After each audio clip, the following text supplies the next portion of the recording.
Welcome back from the break.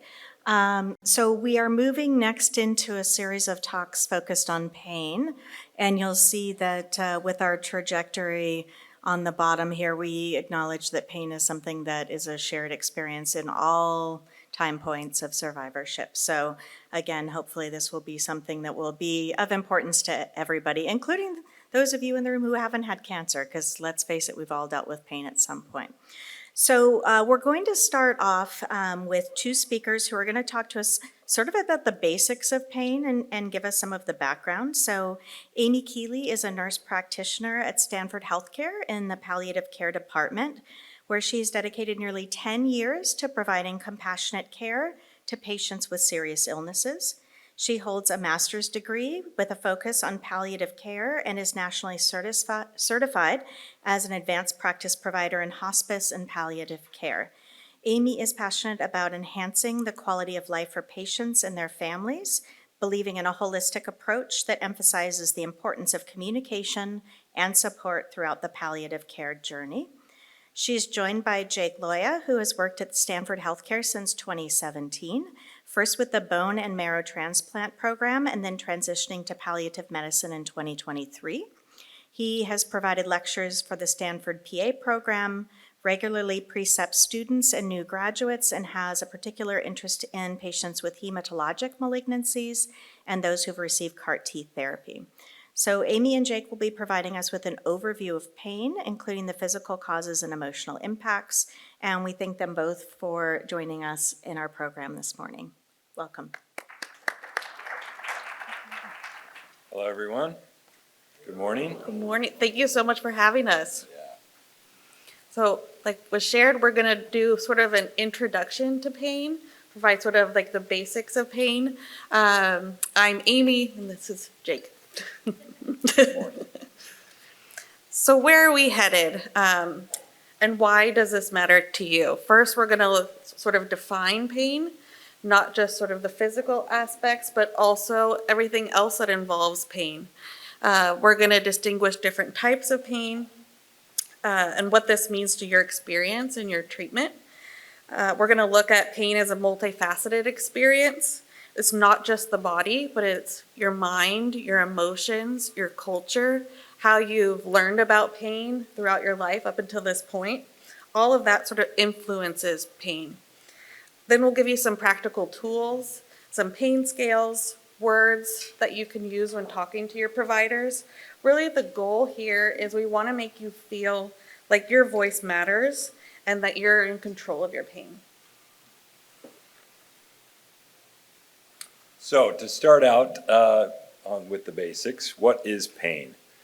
I think the word choice here is as nice as can be, the word unpleasant, an unpleasant sensation in the body. I think we would all agree that when we meet patients and their families, typically the unpleasant sensation of pain is often picked up by an acute sense of kind of overwhelming sensation, an experience that really feels deep and kind of hard to describe at times. So we do our best to take it from there. Pain is a signal in the body to indicate injury or damage somewhere. So pain is a very common experience for people living with cancer. About 66%, or 2 out of every 3 people with advanced cancer will have pain. About a little over half of people going through cancer treatment will have pain. And then when we look at the head and neck cancer population, that statistic can even jump to about 70%. And so we share this not to really scare you, but just to share that and affirm that your experience is valid, that you are not alone in this. And if you're having pain, to really speak up, tell your providers. If it's a new pain, if it's a pain that's getting worse, if it's a pain that's just not going away, to really share with your providers. So how do we feel pain? Not to get too deep into the anatomy and physiology here, but the diagram on the right side of the slide there with the brain, you see peripheral nerves. So our peripheral nerves sense injury in our bodies They send a signal through the spinal cord to the brain, and the central nervous system receives that signal, and that's when we feel pain.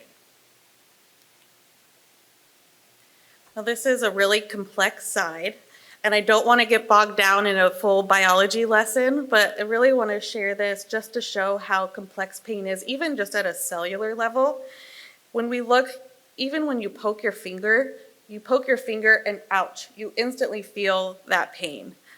And what's happening at a cellular level is that needle, when it pokes your finger, it sends chemical messengers to wake up the sensors, or the pain receptors. That then travels to the nerves, to the spinal cord, and then to the brain.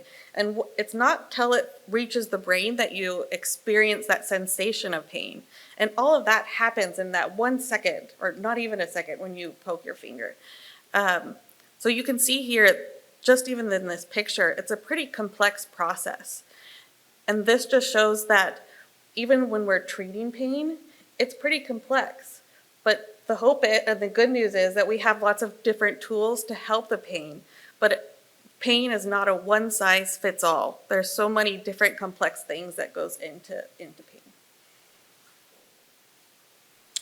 So honing in a bit on the sort of two generally accepted types of pain would be acute pain, which has a more specific identified event.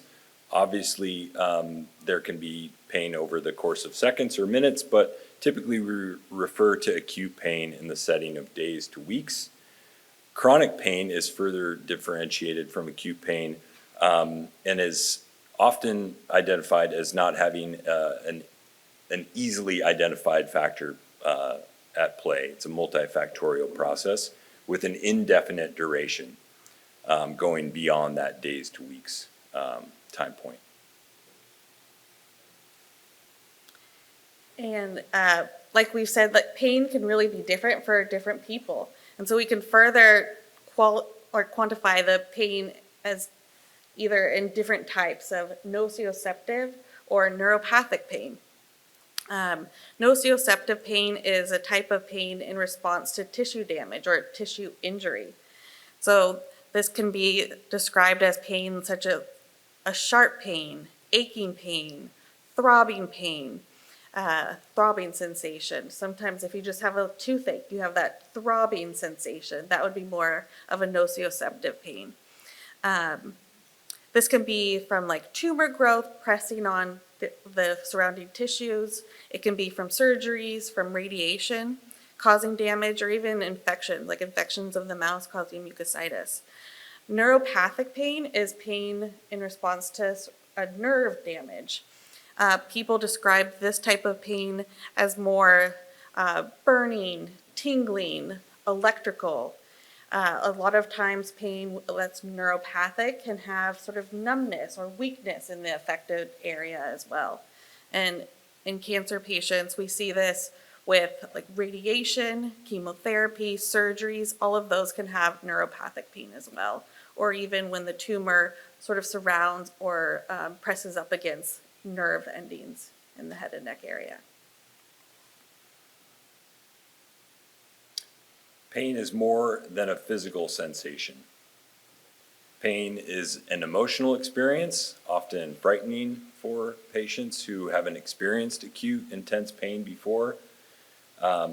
We know that pain can also cause some anxiety coming on either at the onset of the time of pain or afterwards. A lot of patients will describe a sensation of not knowing if the pain is coming back and if that might provoke some anxiety. Pain is a subjective experience, so very specific to the person experiencing it. We often try and have patients and their caregivers describe the pain in their own words so that we're trying not to attribute our own verbiage to the pain that is experienced. And as touched on already, pain can be stressful for patients, provoking that fear and anxiety, but also for providers and other members of the care team, it can be stressful for them to try and treat the pain effectively, and if the pain isn't getting under control, that can provoke more of that stressful kind of acute situation. Like Jake was just saying, pain isn't just physical, it's personal, and it's really influenced by who you are as a person, your culture, your values, your beliefs, your background, and this all helps shape and see how we see and express pain. Your background, it really matters. Some people, based on their culture and their background, will see pain more as a weakness or that it's necessary for their healing. I need to suffer in this lifetime for the greater life in the afterlife. They see it as a punishment or some imbalance in them spiritually. And really understanding your pain and your explanation of pain can help us to treat your pain and also help us to give you the respectable care that you deserve. The important part is just having open and honest communication with your provider. Talk to your provider about your pain. We want to understand what's going on. If you need an interpreter, use one.